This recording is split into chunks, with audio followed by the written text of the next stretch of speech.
So, industrial relations are invariably a combination of cooperation and collaboration and even conflict between labor and management.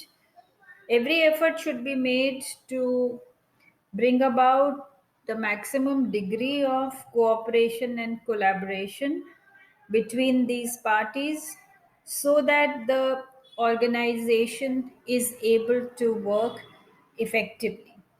Some degree of conflict will always remain because both labor as well as management have different orientations and different perceptions, which may generally create a negative image for each other in their minds. And both the groups have different ways of they might in their mind feel that they are being rational about it, but they have fixed ideas about how they would like things to be. So that is what leads to conflict. When we are saying industrial relations, then this term refers to all types of relations between the parties concerned with the industry. So it would be workers and management representing their owners. So industrial relations would connote complex relationships between management and employees, between union and management, between union and employees, and between employees themselves also. Besides management and workers, state also becomes another party which gets associated with industrial relations because state would be there as an entity which would be passing the laws regarding all the industrial relations. So, subject of industrial relations would include industrial relations and joint consultation between employers and workers at the place of work, collective relations between employers and their organizations and trade unions, and the part played by the state in regulating these relations. So it's a whole gamut of relationships that we look at. Now, why are we doing this? What is the significance of good industrial relations? Now, good industrial relations refer to harmonious relations between all these parties that we have just now talked about. See, if there is an absence of harmonious relations, then in that case it is going to lead to misunderstandings. It is going to lead to vitiating of the atmosphere of the organization. It will lead to reduction in productivity. It may even lead to disputes which may take the organization to the labor courts. Okay, so it is very necessary to maintain a harmonious relationship. It is essential also to make sure that the workers are working effectively in the organization. They are not stopped by anything in their efforts. Good industrial relations are also helpful for entering into long term agreements as regards various issues between labor and management. So, and good industrial relations also facilitate any kind of change which the organization may want to bring in as the time goes on. So, what we find is that smooth industrial relations are necessary and useful both to the employers and to the employees. They present an ideal situation for industrial growth because industrial peace would be created. Let us look in brief about what would be the objective of maintaining harmonious industrial relations. So, as we just now saw, primary objective of industrial relations is to maintain good and healthy relations between worker and management, between workers and management in the enterprise. All other objectives will revolve around this primary objective. Okay, so some of these would be protect the interest of employees as well as management by securing the highest level of mutual understanding and goodwill, avoid industrial conflicts, minimize the occurrence of strikes, lockouts, and gheraos, and also to minimize labor turnover and absenteeism by providing job satisfaction to the people who are working in the organization. Also, to raise the productivity to a higher level. These are all the objectives, these are all the main objectives. Okay. Now let us look at which are the various parties, the participants in industrial relations. So there are basically three major variables or participants in industrial relations. First is employees and their organization. So, the personal characteristics of workers, their culture, education, qualifications, skills, all these play an important role in industrial relations. Workers' associations, which are known as trade unions, they are supposed to safeguard the interests of the workers. It is through the trade unions that workers try to push pressure on the management, they try to push their objective. Like the workers have their organizations, okay, for safeguarding their interests, similarly the employers also have their organizations for safeguarding their interests. And the third party is the government. Government exerts an important influence on industrial relations because government would be enacting the various laws which are related to labor, and the government also keeps an eye on both trade unions and employers organizations to keep them under discipline.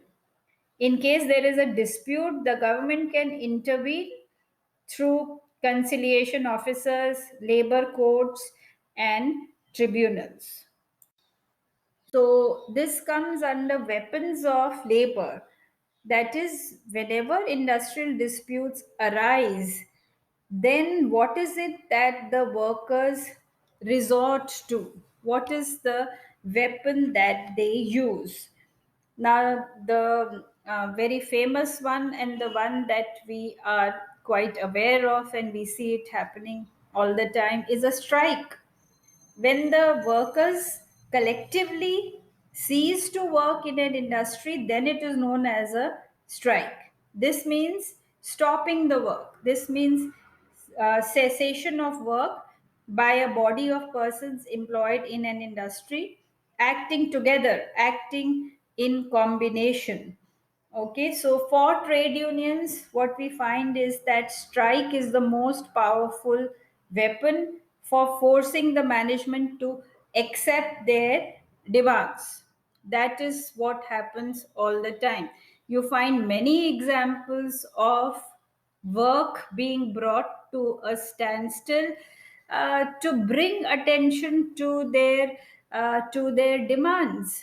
Okay, you even in the recent times you would if you read the papers you find that sometimes health workers going on strike, or the cleanliness cleaning workers going on strike because they have not been paid. So they try everything and still they find that the demands are not being met.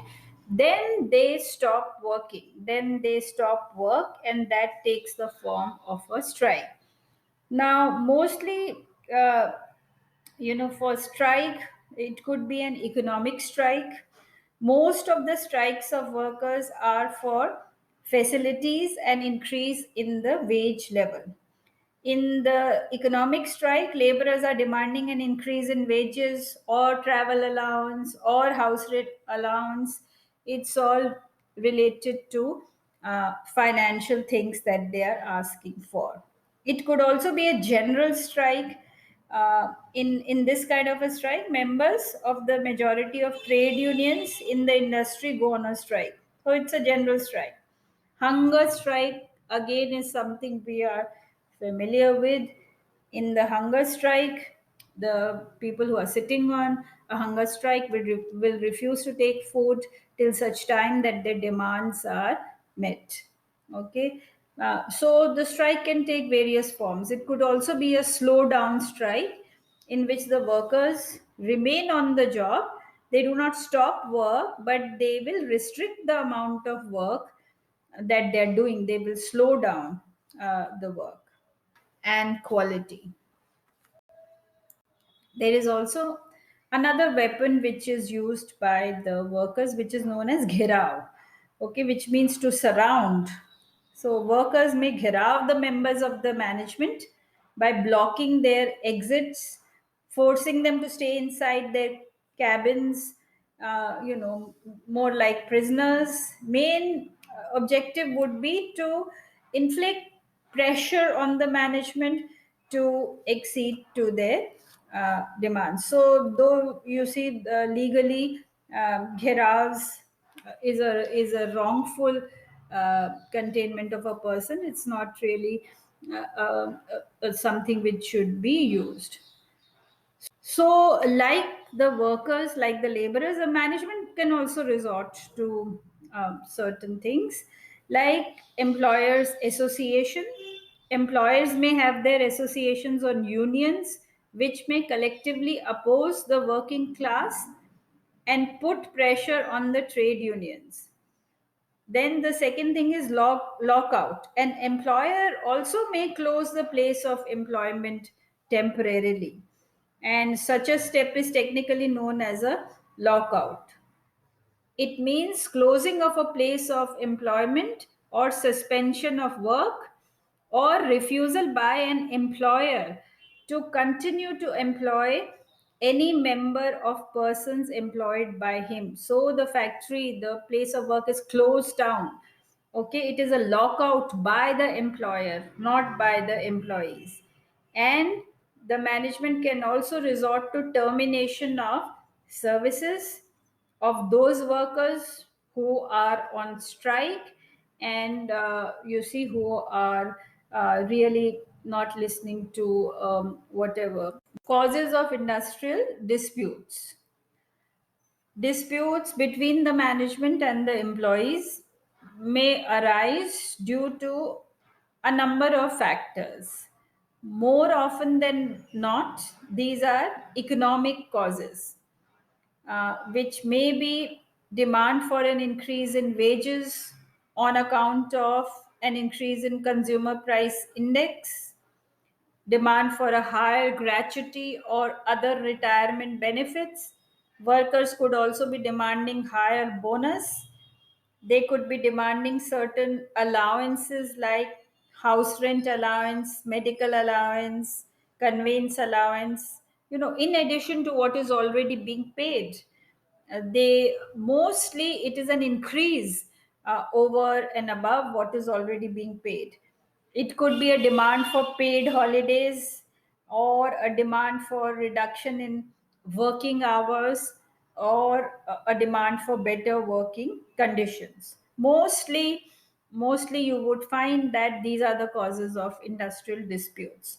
We can sometimes also have political causes, because most of the trade unions in India are controlled by various political parties. And in many cases, their leadership is in the hands of persons who are more interested in achieving their political interests, and they might be forcing the workers to go on strike. So these are the major causes which lead to industrial disputes. Measures to achieve good industrial relations, for attaining peace in the industry. Some of the steps are as follows. First is atmosphere of mutual trust. Both management and labor should help in the development of an atmosphere of mutual cooperation, confidence, and respect. Management should adopt a progressive outlook. They should recognize the rights of the workers. Similarly, labor unions should be telling their members to work for the common objective of the organization. Second, there should be effective communication between the management and workers. Proper communication is important, particularly when some new policy is introduced.